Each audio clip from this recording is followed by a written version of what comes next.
Hey guys, Alden Rail here. I wanted to talk to you a little bit about my everyday carry firearm with me. I talked about the holster. I talked about the actual gun belt that I got for it, and I got quite a bit of flack. I got something for you guys. Give me a little bit of flack about it not being a real gun belt, and there's no hole for the holster and everything. So I tell you that was by design. I did that on purpose. Without further ado, I want to talk about it. I'm currently wearing it right now. As you'll notice, there's no gun belt. This is actually a Timberland flimsy dress belt that you can barely wear anything on other than maybe a tool knife and tactical flashlight here. That's about all you can do. So you might be wondering, where's the weapon? Well, that's the point of the PHLster Enigma OS holster that I showcased a few months back on the website. I'm wearing it. I'm armed right now. I've cleared the weapon. There's nothing in the chamber. There is no magazine at all in the weapon, and it's ready to go. So you might be wondering, where is it? It's actually on my person right now.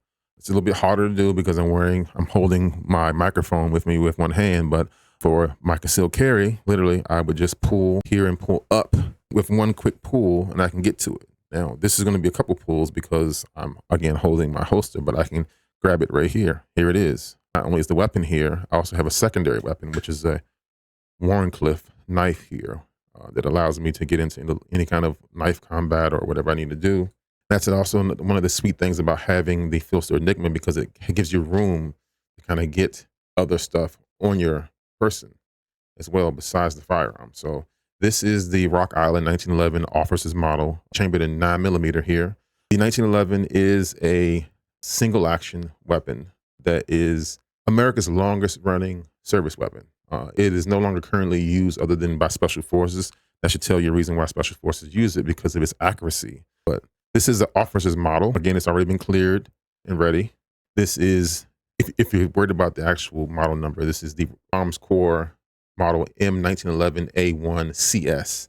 And that CS to me stands for concealed, but it's also meant to be for their officer's model. You might wonder, why would they call it the officer's model? Well, the officer's model was meant for officers. These guys weren't always in the field. They didn't have that longer barrel that allowed them to reach out and touch people across the battlefield. This was more of being a clerical situation in a tank, in places where you're only firing a couple yards. But in modern times, it makes it so much more easy to conceal without so much of the barrel touching you in different places, especially if you don't know where your sweet spot is. When you're getting into concealed carry, finding that sweet spot on where the weapon can be concealed at, especially if you're going to carry appendix, because many people feel that they can't carry appendix because of their belly and stuff. I don't have the flattest belly either, but I've found my sweet spot to be in this direction. So I'm carrying it about right around, I want to say 2:30-ish or 2 o'clock. If you were to look at your body if you were to look down and look at your body as like 12 o'clock being right smack dab in the middle of your belly button, I'm at about a 2 o'clock-ish kind of situation. And I'll show you again with the PHLster Enigma. Easily get it right back in there. Very little problem. And what you'll notice is that I can manipulate my body with very little issue. You might be wondering, why is he lifting his leg? Well, that's simulating me sitting down, guys. The muzzle isn't pushed into my thigh. What a lot of people run into is with these longer weapons, pushing into their thigh so they can't bend down. They can't tie their shoes. They feel so uncomfortable driving and things. With this, I can sit for 4, 5, 6 hours at a desk behind the wheel and still be able to get in there and get up on target when I need to. The finish on this is a Flat Dark Earth Parker Knives finish. So this has a bit of a coating, like a dipped coating that you'll find on a car. It keeps the elements back, keeps it from scratching. It also gives it more of a, to me, more of a luxurious feel in the hand than the straight on metal. So I actually like it. The sights on here are nothing special. They're basic iron sights. The rear sights have room to be painted with afterglow, trinium kind of stuff, but there's nothing added onto it. The trigger is actually skeletonized. So that means pieces have been cut out there to reduce the weight. Same thing with the trigger. For a lot of you guys who don't understand, the actual 1911 was meant to be carried in condition 1, which means locked and cocked. So that means that it's literally supposed to have this thumb safety locked with the hammer up. And that allows you to carry one in the chamber and to be safe. Again, this weapon's clear. It's been cleared several times before I began filming. In fact, I even filmed the video before this and had some audio problems and had to recheck it again. So it's clear and safe. There's no magazine in it. Again, it's chambered in 9mm. And The cool thing about the 1911 is that this particular one is single stacked. So what does that mean? By it being single stacked, the magazine is one stack of rounds, meaning that it's easier to conceal, right? When you have a double stack weapon, that inflates the size of the grip. Now, for some of you guys with larger hands, like me, that's fine. You can get a good grip on it. For this weapon, it makes it a little bit narrower, so that way it can sit in my sweet spot a little easier and not be poking out of my gun, not basically poking out and showing everybody in the entire world by printing that I have something on me. So single stacked has its pros and cons. Single stack means I only get 8 rounds in the magazine.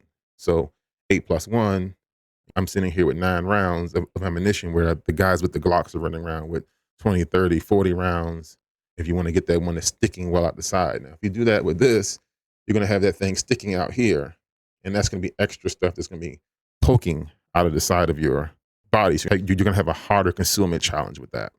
Why did I go with 9mm? I've seen all the same tests that you gun geeks have looked at. The ballistic tests always come back. It's pretty definitive.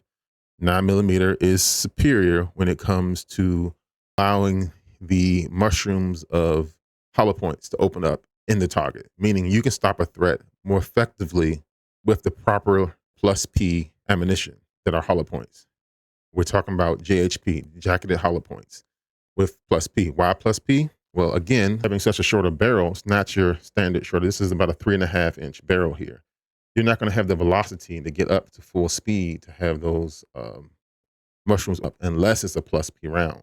With a full size, 5.5-inch barrel, you're going to do that. But the challenge is we're trying to sit down. So that's kind of why I've decided to go with the concealed carry officers model. I kind of get the best of both worlds with the concealment. I have to pay a little bit more for a jacketed hollow point, and I'm good to go. I've already run 500 rounds through here. I only ran into issues when the gun started to get dirty and maybe a bit too warm. I ran about 489 rounds through it, and we started to get failure to feeds, and only in the last round in the actual magazine. So we're talking about it ran 8 rounds through because we kept one in the chamber, and it kept locking open with one inside of the magazine, which to me is not too big of a problem because in most statistics, the gunfight is over within a few seconds anyway. So by the time you get to the bottom of that magazine, you're fine. With my PHLster, I tend to carry an additional magazine with me anyway.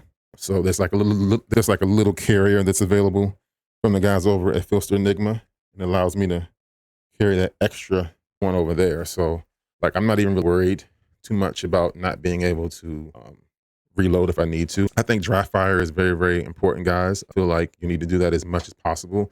I personally try to strive to do it every night before bed. I take about 5 minutes, and I think it's very important. Guys, you definitely got to get into dry firing, because dry firing gets you into the feel of your weapon. It gets you to know your trigger pool. 1911s have some of the best triggers around, whether you're buying a $3,000 staccato or a $500 Arms Core Armory 1911 or Mayday. There's a reason why Special Forces still use them to this day, because with having that great trigger pool means you remain accurate even under stress. Let's just come out and say it. You guys know it. If you're a Glock owner, you know that your trigger's shitty. It just is, and you have to go out and replace your trigger.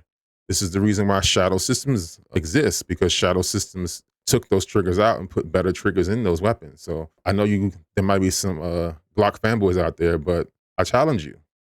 I challenge you to find a Glock that has a good trigger from the factory, and then go and tell me why all these other trigger replacements exist, because the triggers are shitty right from the manufacturer. So Shadow Systems has seized on that. They ship weapons with much, much, much better triggers. 1911s, no matter how cheap they are, you usually have a pretty damn good trigger in there, which means you end up being that much more accurate. So to me, when it came down to being able to defend myself and the people that I love, having a good trigger made more sense to me than having 30 rounds, 40 rounds at my disposal. Honestly, I don't think in a gunfight I'm going to be able to get to the 40th round if the first couple of rounds didn't hit the target, if that makes sense.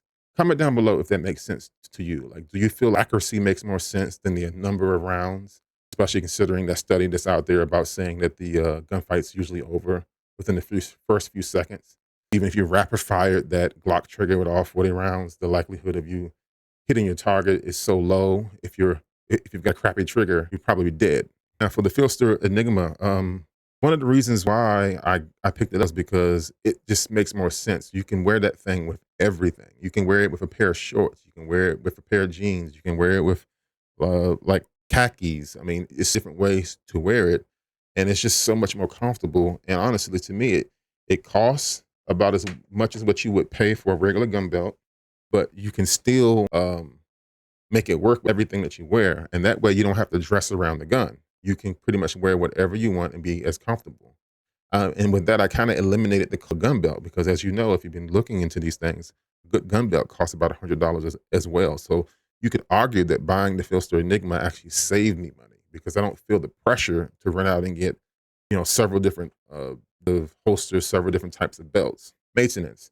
I do want to talk about maintenance. When you have a 1911, it's a metal on metal construction. These are the guns that our grandfathers used, right? It's the longest running service weapon in American history. Which means a lot of you guys watching me wouldn't even be sitting there watching me if it was one of your grandfathers having this weapon. Like literally it saved and it allowed him to get back to America to make you in the first place. So you'll hear those time and time and time again. There's a reason for that, and that's the reason why these staccatos cost so much money if you go out and buy a staccato, because the heritage that it's building off of. That said, a metal weapon needs lots and lots of love of what? Oil. A oiled oil machine have to run. You have to oil these guys. They have to be clean. When we broke this bad boy in, we got to like 489 rounds and it started to lock open because it was dirty. Um, they need to be cleaned about every 250, 60-ish kind of rounds run through them. You should be cleaning your weapon anyway. I know a lot of you guys with Glocks don't clean your weapon at all, and you say, oh, it can go out in the rain, it can go out in mud and things like that. Trust me, if you get it dirty enough, it will fail. Look at some of those videos of Glocks being dropped in water. Look how lock open, look how fast they fail to fire. Treat your gun well, clean your weapon. It doesn't take long to learn. And also, why would you take that chance, right? Why would you chance the failure of your weapon? You already know that because this is a semi-automatic system. If it fails, the whole thing is locked up. It's not like you have the benefit of a revolver and you can just pull the trigger again and it goes to the next chamber. You've got one chamber needs to be cleared. So now you're out of the gunfight, panicking, pulling the slide back, trying to clear a jam when you could have just had a clean weapon to begin with. So keep that in mind. 1911s will need to be cleaned. They love oil. They don't love to be dripping, but there are people out there who feel like they like to be slightly wet. So keeping it oiled is essential. And guys, I would love to know, I would like to turn the question over to you. How many of you guys have a 1911? Do you have any Rock's Core Armory weapons at all? Did your grandfather have a 1911? Did he give you any stories about what it did for him? Do you use them in Call of Duty? What do you think of the 1911s despite its challenges when it comes to the ammo capacity? I would love to hear those stories down below. If you made it this far in the video, I would definitely appreciate a thumbs up and share this video with other people who you believe could benefit from it, because there's so many weapons out there. I feel like using a 1911 is not a bad idea. We didn't talk about the thumb safety. Thumb safety is very important. There's a lot of people out there shooting themselves when trying to reholster their weapons. If you have a thumb safety and a grip safety, that kind of nullifies that, because there's two safeties working against that. Some of us aren't ready to have a trigger safety, especially if you got young children in the house. All they have to do is pick the thing up and just pull it and it goes bang. So I want you guys to keep that kind of stuff in mind. You might say, well, if I have a thumb safety, I might have dead man's gun syndrome. Well, you need to dry fire practice. That goes back to dry firing practicing. You need to have that thumb reflex built into your hand to have it ready. I was dry firing last night and I realized in the moment I may have pulled it out one time and didn't pull the safety down. But that was one time out of all the times I've been dry firing. So when you practice enough, you realize your mistakes and you train that mistake out. I think it makes much more sense than carrying one in the chamber of a weapon that you could basically hurt yourself with. All right, guys, I'll see you in the next video.